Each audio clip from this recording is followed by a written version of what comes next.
بسم الله الرحمن الرحيم. السلام عليكم ورحمة الله وبركاته. kusoo dhawaada ardayda Rift Valley Medical College koraskeenii Medical Terminology-ga.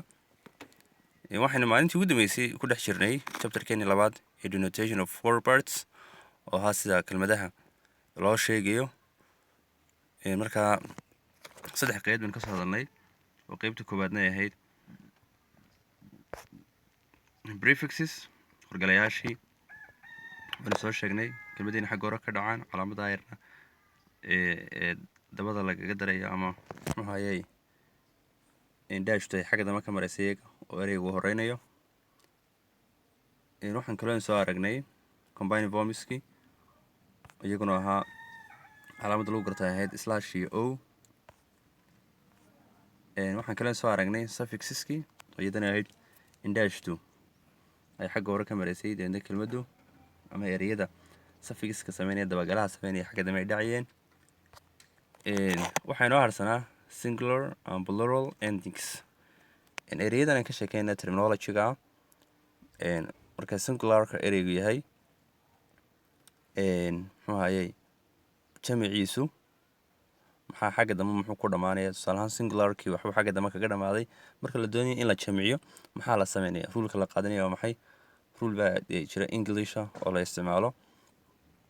marka ruleka la isticmaalayo Englishka la isticmaalo iyo rulkan loo isticmaalayo medical terminology-gu maxay ku kala duwan yihiin, maxay iskaga mid yihiin, waxyaabahaasaynu eegi doonaa. marka si guud waxaanu eegaynaa inagu kelmaddii singularka ee medical terminology-ga ahayd iminka maxay markay plural noqoto ama jamac noqoto maxay ku dhamaanaysa, maxay isbedelaya.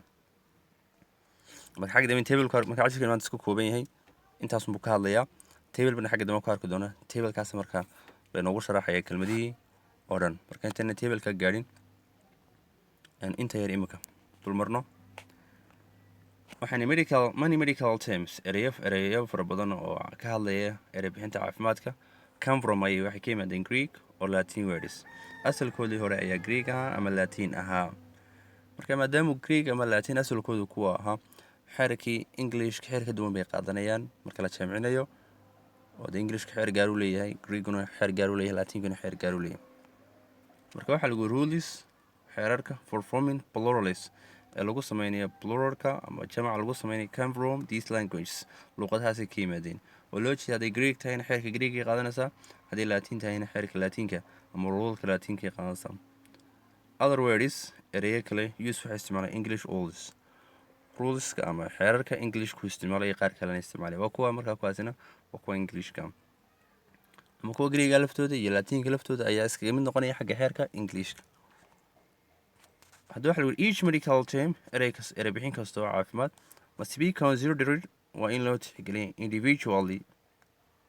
individually gaarnimadeeda waa in loo tixgeliyaa when changing marka laga bedelayo from singular to plural.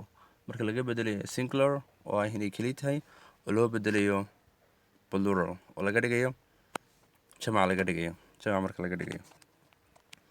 haddaba tabelkan wada eegi doonaa. tabelkan wuxuu leeyahay ka hadlayaa waa guidelines waa tilmaamooyinka to unusual plural forms ka hadlaya plural formska ama jamaca kelmadaha qaarkood buu ka hadlaya. marka xaggan waxaa yaalla guideline-kii, halkan xeerkii baa yaalla, halkan waxaa yaalla singularkii oo mufradkii, halkan waxaa pluralkii oo kelmadda jamaceedii. waxaa lagu hadda markaa xeerka koowaad if the term ends haddii ereygu ama kelmaddu ku dhamaado in a hadduu a ku dhamaado sida purse oo kale ama vertebra oo kale ama formula oo kale hadduu ku dhamaado the plural jamca is usually formed waxaa la sameynaya badanaaba by adding an e. kelmaddii hore jirtay ee eeda ku dhamaatay ee purse ahayd ama vertebra ahayd ama formula ahayd ayuubaa xagga dambe laga raacinaya e. purse maxay noqonaysaa markaa purse, vertebrae, formulae. marka waad ila fahantay kaa koobaad. haddii kelmaddu termku ay e ku dhammaato waxaa xagga dambe lagaga daraya un e. unbaad eegan haddii e baad aragto singularka pluralka muxuu noqonayaa e baa raacay marka purse bay noqonaysaa ama vertebrae. xeerka labaad ama guideline-ka labaad if the term ends haddii kelmaddu ay ku dhammaato in ex or ix sida appendix oo kale haddii ay ku dhammaato ama ay ku dhammaato index imanka taasi ix bay ku dhamaatana ex bay ku dhamaatay. the plural jamca is usually badanaa formed by wuxuu ku samaysmayaa by change iyadoo la bedelay ex oo index la socota ama ix oo appendix la socota to ices. marka ixkii iyo exkii meesha uu ka baxaya maxaa lagu bedelayaa ices. u fiirsa imika appendix ix meesha ka baxda waxaa lagu bedelaa ices appendices bay noqota marka appendices. waayahay indexkiina meeshuu ka baxo ex way ka baxdo ices baa loo bedela waxay noqotay indices. waayahay xeerka saddexaad ama ruulka saddexaad if the term ends in is haddii ereyga uu ku dhamaado is the plural jamca is usually badanaa ama formed waa la sameynayaa by changing the is to es. haddii marka is ku dhamaatona es baa loo bedelaya. haddii termka singularka uu ku dhamaado is waxaa loo bedelaya es. iminka diagnosis waxay ku dhamaatay is diagnosis. markii la bedelay is meesha laga saaray maxaa loo bedelay diagnosis bay ahayd waxaa loo bedelay diagnosis. ama metastasis ereyga metastasis oo ah jinjigii isbedelka iyo isbedbedelka ku dhaca marka qofka cancer ku sameysmo salku metastasis buu maraaba la yidhahdaa. marka isbedelka iyo jinjiga salka ku imanaya badashada uu badanayo ee metastasis la yidhahdaa. muxuu noqday metastasis marka hore muxuu ahaa metastasis is buu dambeysay imikana metastasis es buu dambeysay. marka maxaa keena xeerka iskii kana is buu dambeeyay kana es muxuu isu bedelay es. xeerka afraad if the term ends in itis ama itis ay ku dhamaato the plural is usually formed jamc wuxuu samaysmayaa by changing the is to ides. marka wixii ku dhamaada itiska muxuu hayey ista dambe ayaa loo bedelayaa ides. iminka arthrit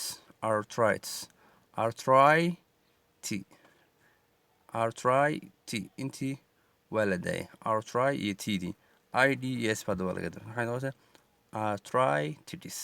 arthritis ama meningitis oo its ku dhamaanaysa maxaa lii meningitis ma ahayd meningitis ayuu noqday.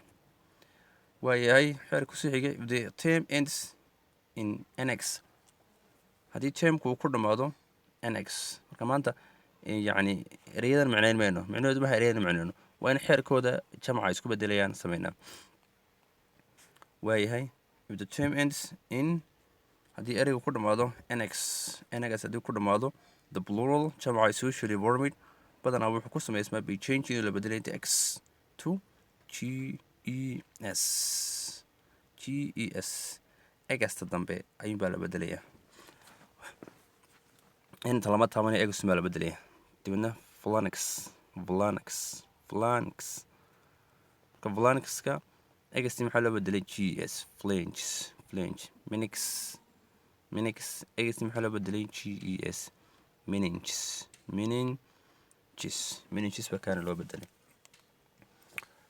waayahay guidelineka lixaad ama ruulka lixaad if the term ends haddii ereygu ku dhamaado in on haddii uu ku dhamaado sida criterion oo kale ama ganglion oo kale the plural jamca is usually formed badanaaba waa la sameynaya by changing la bedelaya the on to a ontii unbaa lagu bedelaya a. marka ontii meesha way ka baxaysaa a baan lagu bedelay imika criterion iom baa u dambeysay id way joogtaa ontia meesha ka maxay criteria ganglion ontia meesha ka baxda maxaa lagu bedelay a waxaa la ganglia. Well, if the term ends in haddii ku dhamaato the plural is usually formed pluralka waa la bedelay by changing the ama umta to a baa loo bedelaya. tusaale diverticulum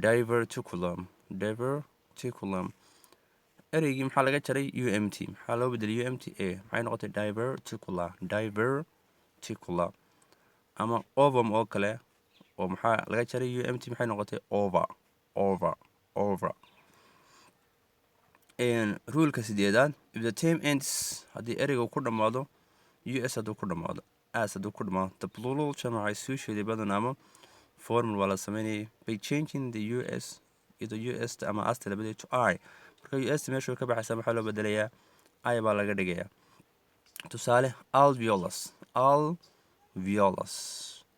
us buu dambeeya, us meesha ka saara maxay noqonaysaa alveoli. malleolus maxaa meesha ka baxaya us t maxaa loo bedelayaa I, maxay noqonaysaa malleoli. marka erey kasta oo us ku bilaamo saas mid ku tusaale noqonaysa. tusaale ahaan imika filas oo kale us ta meesha laga saara maxay noqonaysaa villi. marka erey kasta oo ku dhammaada us waxaa loo bedelayaa I, erey kasta oo ku dhammaada waxaa loo bedelayaa a, erey kasta oo ku dhammaada on waxaa loo bedelayaa a, erey kasta oo ku dhammaada nx egasta ayaa laga dhigaya ges, erey kasta oo ku dhammaada